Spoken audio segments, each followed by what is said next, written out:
Okay. Good morning. That's the key. And this is the Ferrari Puro Sangue. And did I shut my door tight? Oh, my windows are down. And let's do it. Okay. Oh. 4-door supercars. Naturally aspirated V12. How nice. Predictive emergency braking off. Don't need that. Like all Ferraris, there's no PRND. You flip the right pedal up. For first gear. And let's roll off. There we go. I've been wanting to drive this car for a very, very long time. That's why I have to thank a very wonderful lady who works in Ferrari who arranged this for me. I shall not name her. I wish I could. Oh. Now for those who want to ask, oh Bobby, is it comfortable? Every single Ferraris are comfortable. You know, they have this, somehow this magic ride thing going on with even their sports cars, their super sports cars, all that. They're all comfortable. And for those of you who think that, oh, SUVs, nah. I've always maintained this. It is harder to build a car like this than it is a pure sports car, because you have to juggle both sides, and to reach that balance in both spectrums, it is extremely difficult. You can pass the same budget to a company like, I don't know, Hyundai. I don't think they'll be able to build something like that. And I've watched other people's reviews, you know, Henry Cashpole's, all the famous guys, and I am fascinated by this car. The one funny thing is sometimes the car seems huge, sometimes not so. Inside here is very spacious. It's just really, really spacious. And I was sitting at the back just now. Yeah, it's fine. It's fine. Having 2 more doors. I mean, those of you who watch my videos, you all would know I absolutely love the GTC 4 Lusso and the FF as well. And I also love the 612 Scaglietti. The 456 GTA was a, you know, school time kind of, you know, thing. But I love being able to ferry another 2-person in the car. Thank you.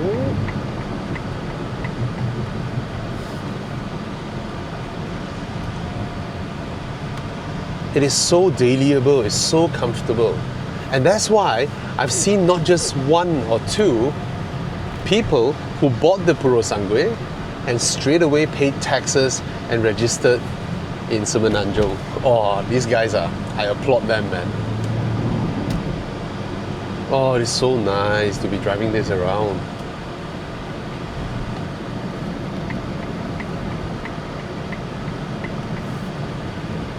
And for those of you who watch their launch videos, they technically have to use an all-new type of suspension. I'm going to insert the video somewhere. It's some high-tech stuff, but Ferrari has been known for pushing the boundaries of technology when it comes to sports cars. And even in this, the FUV, should they call it, as well. Wait, let me see, where do I go? Okay, sorry, I should go this direction. Up. Okay, I cannot press right indicator to cancel the right indicator. I need to press left. Yeah, I'll go through the interior, the dashboard and all that later on, but it's nice to experience it as an everyday car. I mean, not everybody could get their hold on this car, because Ferrari made it very obvious that they are not making this because business isn't doing well, and hence we need to sell an SUV to make ends meet. They made it very clear they are profitable. Their cars are sold out, and they're only doing it because of their customers' relentless request. It's like, please, can you make one for me? And Ferrari is like, okay, let's figure this one out. And it is very easy to be said that they're falling into the SUV trap, like the companies like Aston Martin, Lamborghini, all of them, Porsche even. They sell SUVs because they need the money, not Ferrari. That's why when Ferrari came out with the Pro Sangue, they priced it above that of the 812. Can you believe that? Right? Can you believe telling someone who owned an 812 and go, work harder, you have the Pro Sangue one day? And that's what they did. And it became a privilege. You know, it's for, of course, the orders were through the roof. Everybody loved it. Everybody wanted one. And when not everybody could have one, that makes it all the more desirable. And that's what they have created. All the decisions they did to this car is the perfect and correct execution that can be an example for others. Wait, I should go here. I'm sorry. Yeah. You see what they did here? Ferrari has the 3.9 litre V8 twin turbo. So when news came out that, oh, Ferrari gonna build an SUV as well, and then everyone is like, aha, see? Oh well, what's the surprise? They have a 3.9 V8 twin turbo, turbocharged V8, perfect for SUVs. Everybody does that, right? Porsche does that, Lamborghini does that. Even Aston Martin had to borrow an engine from AMG, right, to do the 707. But Ferrari is like, not so soon. And then they dropped in the 6.5 litre V12. Keep it naturally aspirated. That became, I think this is the biggest decision that makes the biggest difference for this car, right? Because nobody has a screaming V12 SUV. Yes, many years ago, Audi has a V12 SUV, but that's a diesel, a turbo diesel, right? And Mercedes, of course, they have their, 65 AMG, their V12 twin turbos. But a twin turbo V12 is very different from a screaming, naturally aspirated V12. Why do I mention screaming? Because in the early days when Volkswagen and Audi launched the W12 engine, those are naturally aspirated as well, but they surely do not scream. And the allure of ferrying your family in a four-door supercar in pristine comfort and knowing your kid or your family member behind has their own doors while you're able to pull the car into a screaming banshee is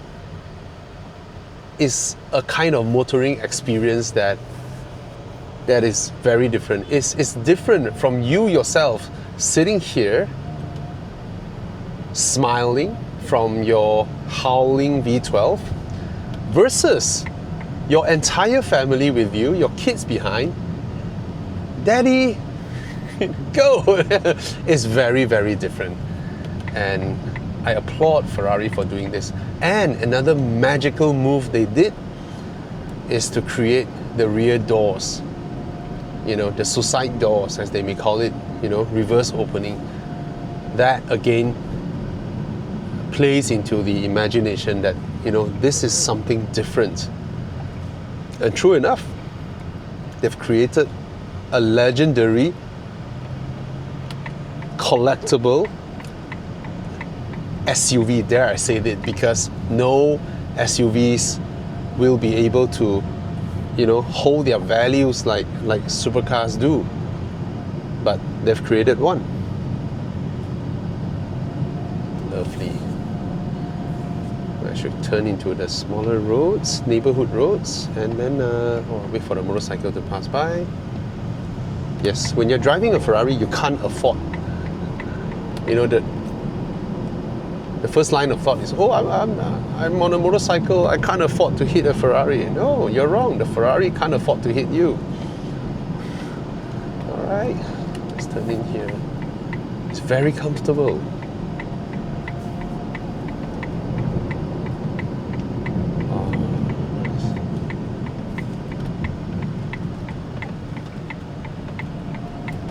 Now, I haven't switched the car into any mode yet. I'm just going to drive it like normal.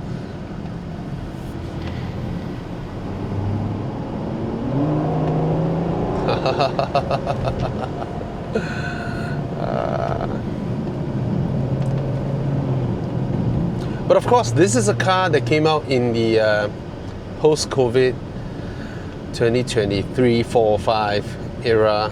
So European regulations also mean they can't be as blaring as back in those days. But the car can scream, definitely. And like all Ferraris, they scream at the high revs.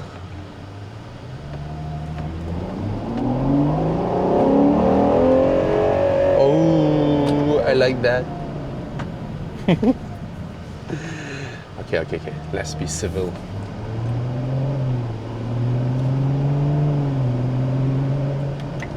There we go.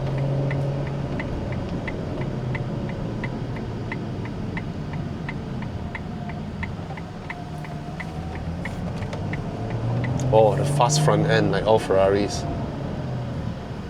Like all Ferraris.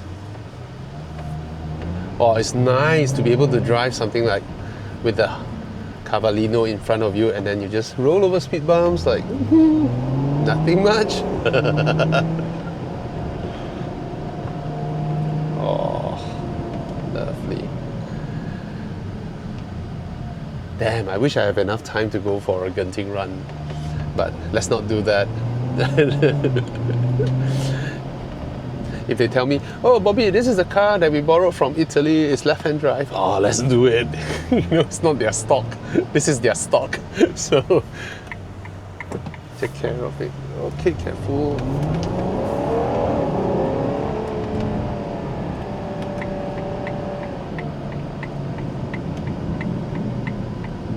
Oh, heavy traffic. Okay, let's talk about other stuffs. My vantage point, okay? The side mirrors are mounted on the base of the A-pillar, but it sticks out like a little, there's like a fin that sticks out. And that, of course, by distancing the side mirror from the A-pillar, it will reduce wind noise because it reduces the compressed air turbulence over there. But I see the shape, it also acts like a tiny spoiler. And of course, the front arches. Like all Ferraris, even if it is front engine, it's technically front mid-engine because the whole engine is behind the front axle. And the two bulging wheel arches, beautiful to look at outside, very useful to look from inside because it helps you to guide where the front end is, because this car has a very tapered front end and it's wonderful to see both of them there. And rear visibility is tiny but tall enough in terms of the rear windscreen, and the ratio between the rear windscreen and this, I think, is perfect. Right? This is a very, very usable car. It's a different thing between building a supercar like those days, like the Ferrari 360, where you practically die cast your door card, die cast the center tunnel, and then you have like a steel board, an aluminium board down there. The car is raw, it's nice, versus building something that can perform, have cold aircon, and then it should function from negative to probably 40-50 degrees of Dubai temperature, under the sun.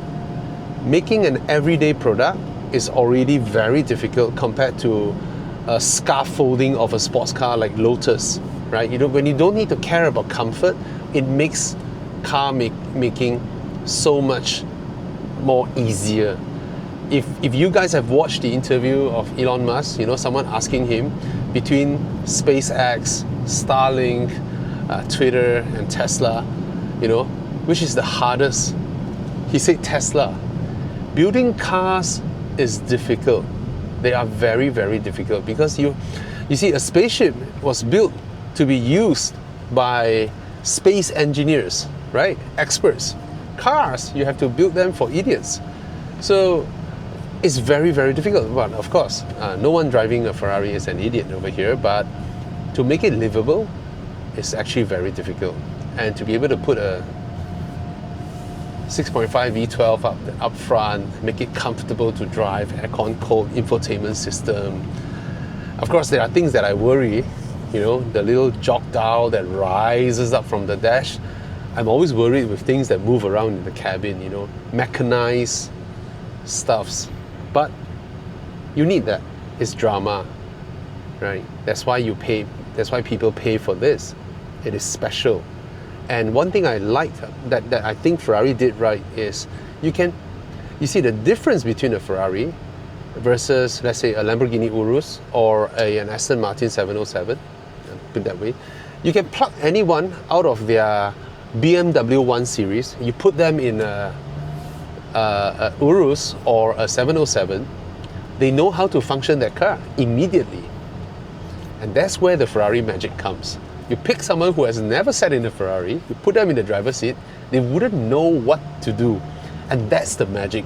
You immediately felt you're looking up, almost standing at the bottom of KLCC, and you look up of KLCC, and that's where the brand stands, and you're like, okay, I'll learn my way. Thank you for giving me the opportunity to buy your car. I shall start learning how to drive your car. That's the magic they know how to inject into their cars. And I think other car makers, if you want to know what's Ferrari's magic, it is in all these little things. It's never about 800 horsepower versus 900 horsepower. It's not about that. It's not Nürburgring time. It's triggering the right side of your brain, to start imagining things, They know it. They know it. Every single Ferrari, everything is different. Where the turn signals are, how to even go into the first gear and all that. Yeah. Nice. If you're asking me about, Bobby, do they use exotic materials? No, it's not about that. You're not paying in exchange of, make no mistake, Aston Martins can barely touch plastics in them, right? You can barely, it's all, stainless steel, milled aluminium, and all that. But this one feels like a car that you can service and maintain. If you're asking me, is there any difference in terms of exotic materials from that of a Porsche? Not much. Not much. Yeah. I kind of wish the footwell is deeper though, because this is very SUV sitting position. In a Grand Tourer like a GTC4 Lusso, the cars that I like, right? They have the distance between your pedal box and where you hold your steering is actually further inwards. So you can actually adjust your seats in a way. But of course, this one has to cater for... Yeah. Oh, I missed the junction. I can turn in front as well. Yeah. So this is SUV sitting position, not Grand Tourer sitting position. So you're seated high up.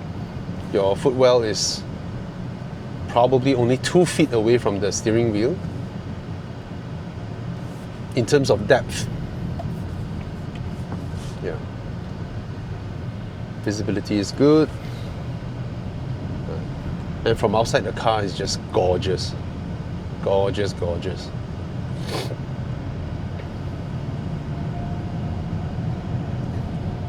Am I too wide for the motorbike to pass? Come on, pass me, go.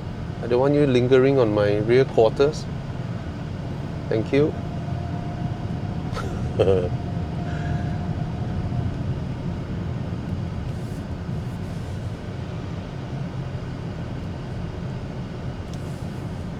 Yeah, okay, there I see it. Okay, I don't like the single touch panel on the right side. Please put an end to it. I think they did a little bit of improvement over the Roma when they have indentation. But these single panels should go away. Yep. Yep. So livable. But sometimes when you are driving like that, and then sometimes you wonder, why do I have a V12? Yeah, that will make you wonder sometimes if you do this often enough. But if you haven't noticed, ooh, let's do it.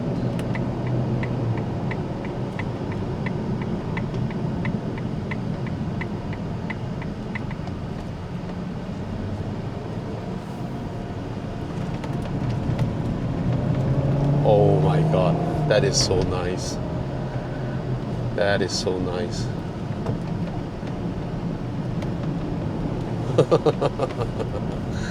Yes. The way it tucks in. On your initial turn, you feel the body, the weight, because the car still wants to give you comfort, right? But the more you turn in, the front just beautiful, man. Well, it's a Ferrari. I expect the car to handle brilliantly. It's expected.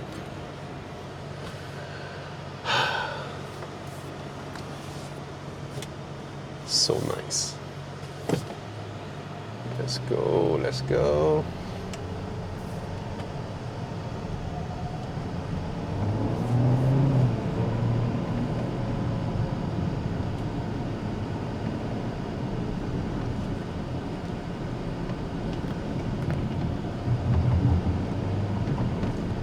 I know, probably some of you are thinking, oh, should go to some high-speed drives, carve and all that.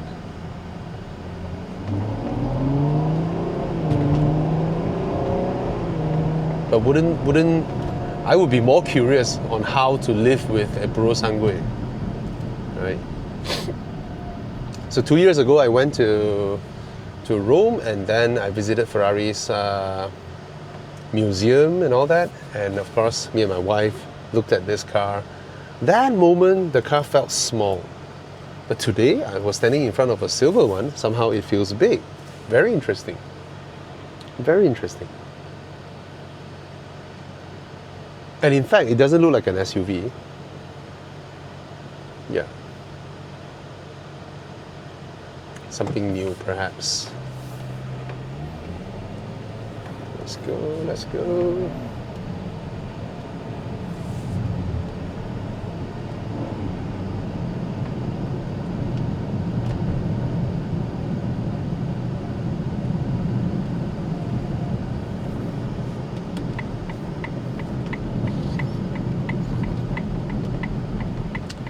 Brilliant. No cars coming.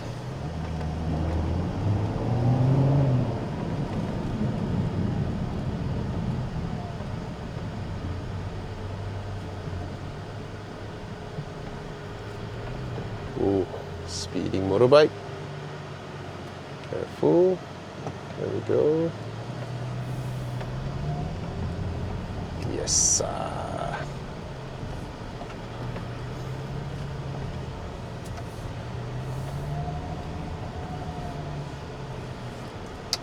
Yes, I'm gonna do my walk around video here. And reverse. I have to think for a moment.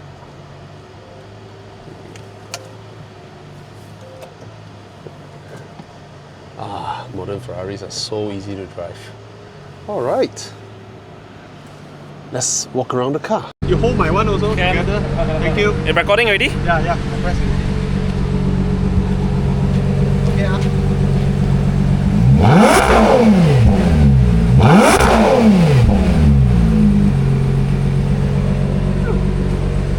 Thank you. Thank you. It's an injustice to Ferrari.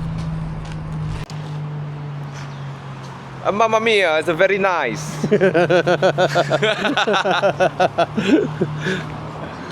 Oh, look at that.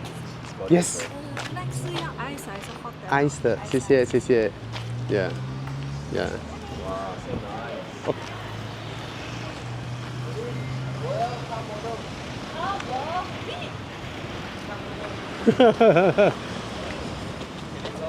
huh? 真的啊？OK。可以拍吗？可以啊，可以啊，你们拍，你们拍，你们拍。啊，等一下我才做我的 review。So yep, I'm here at Carve, PJ. Isn't this the best location? Oh yes, look at that. Look at that. This car is gorgeous. See, the color is so beautiful. The curves are so nice. I have to endure the sun because I think it looks beautiful under the sun. It looks absolutely gorgeous. Right, let's look through the details. The bonnet, I'm sure you guys have watched all this, but I want to do it for myself, okay? Just for my own better understanding of this car. It's a clamshell hood, and the clamshell hood forms this air duct that pulls air from the engine out, all right? And then meets the door here at the base of the A-pillar. See, the thing is these are Italians. I don't expect perfect fitment and all that. And to the Italians, it's like, no, we need air to run, So nice. The clamshell. This is the same size, if I'm not wrong, as the key. Look at that. The Ferrari key. Of course, this is wrapped. It's the same size as the Cavallino badge, right? And so beautiful. Yep. The badge. Some of you may have heard it. This is the horse of Stuttgart. So yeah, Ferrari and Porsche shares the same horse. Okay. And that's the side mirror. When it folds out, this one looks like a little wing over here. Okay. And the styling of this car, you see, that's the wheel arch. And then they have this cladding, these claddings. I think these are easily replaceable if you go off-road and all that. And I think, of course, they created these parts so that customers can do customizations. If you want this in carbon, you want that in carbon. Probably if you want all these in carbon, all these, you can. All right. And let's look at, that is actually an air duct. This is nothing over here. There's nothing over here. It's just an air duct to the wheel well. It pulls air in. So I love Italians when they do this kind of thing, integrating the opening of the bonnet, and then with this daytime running lights, and then this is also a part where air is channeled in. So our usual way of looking at cars, whereby we say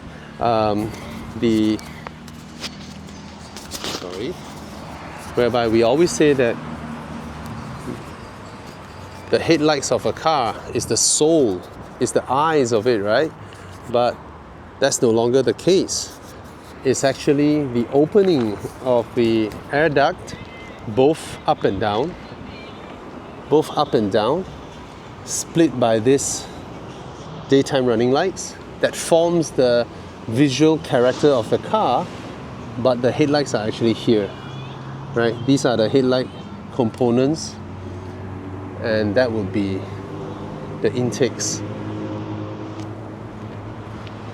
So nice.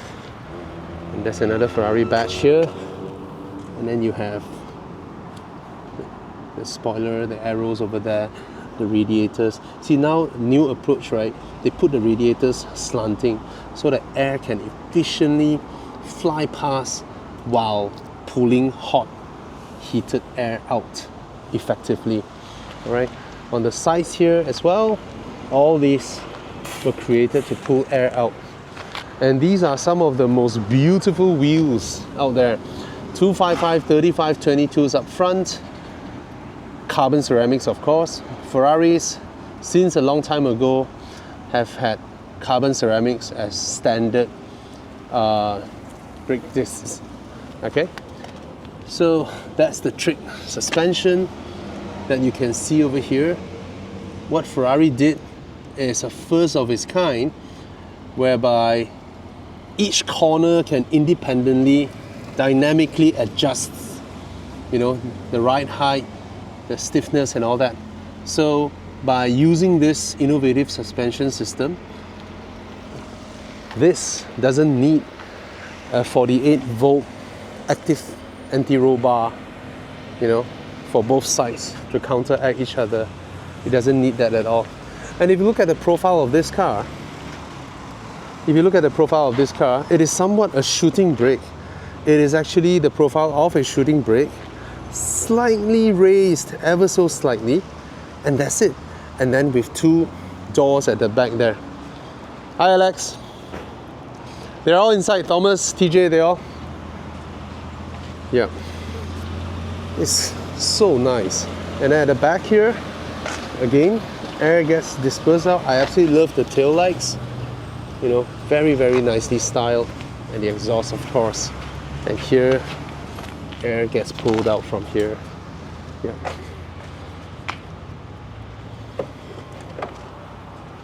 What a lovely car. Now, boot space is not huge, mind you. This is somewhat that of a Golf GTI at best. It is just like a Golf GTI, okay? Like all Ferraris, you have all your specifications engraved onto this steel plate mounted in the boot of the cars, okay? This car is on tread plate. You have an under storage over here. Sound system. I think this car uses JBL, if I'm not wrong. Ferrari has been using JBLs. Yep. It's not a big car. It's not a big car at all. But you can put two carry-ons, no problem. There's no tonneau cover over here. Speakers over here as well. This is a cover. Alright. Now, the party piece. The automated rear doors. Yep. These are the rear doors, and look at the hinge. Look at this, man. Crazy. Alright. And these are the rear seats. And I shall sit inside now. Don't expect luxurious seating appointment, but this is certainly more spacious than my Aston Martin Rapide. Okay. And yeah, it's comfortable enough for long journeys. The bolsters are very aggressive. Alright, there's a wireless charger over here, USB-C ports, window opening and closing, and this one of course rises up as well. You can do different adjustments just like the front one. And then you have aircon vents over here, you have aircon vents over here. This is for me to close the door. Yep. Alright, open. Just need the light push. Yeah, I don't know how that works, but I love suicide doors because it is just that much easier to go in and out. You know one funny thing? Bufori once offered me... What's going on? Bufori once offered me to change my Aston Martin's rear doors to suicide opening, which is pretty cool, if I were to do that. Okay, let's come inside here. These are your seat adjustments. Pretty simple here. All these are Alcantara. Memory seats are here. Boot opening is here. These, you can see the size. Alright, you can put bottles in there. That's the electronic door opener. That's the physical mechanical opening. Let's go into the car and start it so that we get some aircon. Don't mind there's a cover up here, so there are bubbles over there. The screens are bright, graphics are fast. Alright, so to operate this, press this, then it rises up. So now it's at its lowest temperature, 16 degrees I believe. That's the lowest. Okay, low. Go back. That's the air volume. Easy to operate, very easy to operate. And there are no center screens here, but you have one over here for the passenger. And for driver, everything is here. Okay, so to operate the car, these are your signal stocks. Alright, these are your signal stocks. There's a two-step thing there, because if you go the first step, it will be just the blinker 3 times and then it's done. Okay, and of course in a Ferrari, there's no PRND. You flick the right pedal once to go into drive, which is 1. It shows you first gear, but it's actually automatic. Okay, so that's how you go into it. And then if you want to go back to neutral, you pull both at once. Then you have neutral. Okay, that's how you work on a Ferrari. And then here would be, see that? To toggle to automatic or manual, and then reverse. Window switches, child lock over here. USB-C ports, 12 volt socket, wireless charger, your cup holders over here, and then that's where you place your keys, hazard lights, the little buttons, you know, for heaters and all that, and that's about it. And I appreciate that it has a physical aircon vent that you can adjust yourself, that heads-up display, and then that's for the roof where it is electrochromatic. Okay, and the seats are nice. And yep, it's a Ferrari. Oh, is it locked? I think it's locked. Okay, yep. And these are your switches. This is where you go different mode. Your sport. Oh, just now I was on sport. All right, comfort, wet, and ice. So even in sport, it's comfortable, very comfortable. Okay. So yep, today you have your lesson on how to operate a Ferrari. Look at that, leather stitch, tiny mirror. Yeah. So, yep, I would say this car is, yeah, the rear seats are slightly more spacious than my Aston, but because it doesn't have that huge tunnel, it feels even more spacious. And of course, going in and out is easy because of the suicide doors. Yep. So there are only 2 naturally aspirated screaming V12 4 doors in the world. This is one of it, the Ferrari Puro Sangue, and the other one is the Aston Martin Rapide, which I have one. Yeah, and the Aston Martin is also the world's fastest naturally aspirated 4-door car. This one is the world's fastest naturally aspirated SUV, top speed wise. All right. So yep, that's the Puro Sangue. Later on, I'll let Thomas go for a drive, probably on the way back. And yeah, man. So now I can see why people buy this and pay tax. And do you know how much this costs? 5 million. Yep.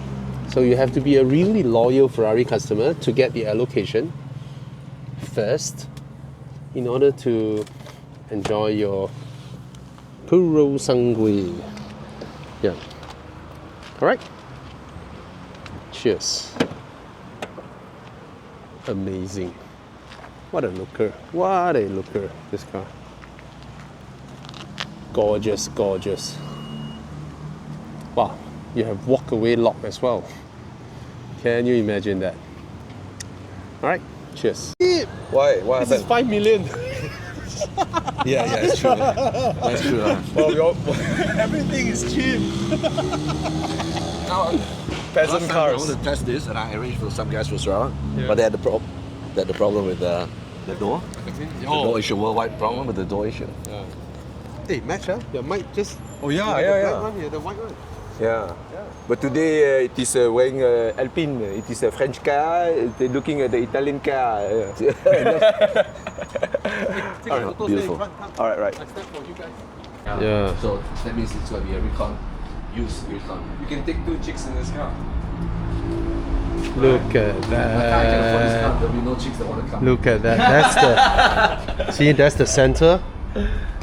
That's the center. The entire V12 engine is behind. This is effectively a front mid-engine car.